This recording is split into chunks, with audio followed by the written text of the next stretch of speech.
nous y emmène. Caché au milieu des montagnes, à plus de 1500 mètres d'altitude, le village de Besse est un secret bien gardé. 80 habitants y vivent à l'année. Ils cultivent un art de vivre fondé sur la solidarité. La journée commence tôt pour Yves et Véronique Saint-Pierre, les boulangers. Leur spécialité, la tourte de Besse. Il a un bon coup de pain d'épices. Un pain au seigle et au froment pétri à la main.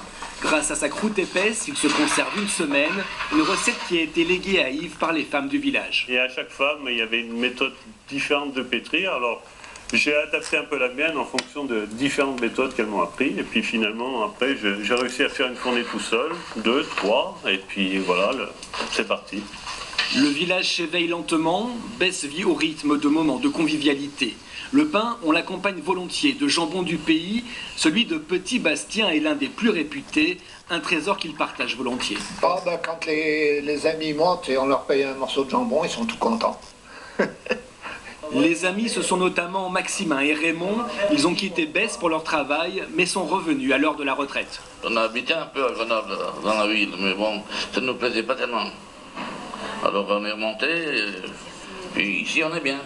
Besse a longtemps vécu de l'agriculture et de l'élevage. Chaque ruelle, chaque porte de ferme en garde encore le souvenir. Quelqu'un vient vous livrer le pain? Jeanne et Henri sont les plus anciens du village, fiers de leur vie de paysans de montagne. Nous, on n'a pas quitté notre pays. On travaillait rien qu'avec le mulet. Pour labourer, pour charrier le foin, c'était rien qu'avec le mulet. Besse est aussi connu pour ses sentiers de randonnée. Ils mènent au plateau d'Amparis, une autre perle de l'Oisans. Fabrice Morin est accompagnateur en montagne. Il ne se lasse pas de faire découvrir son village et ses environs.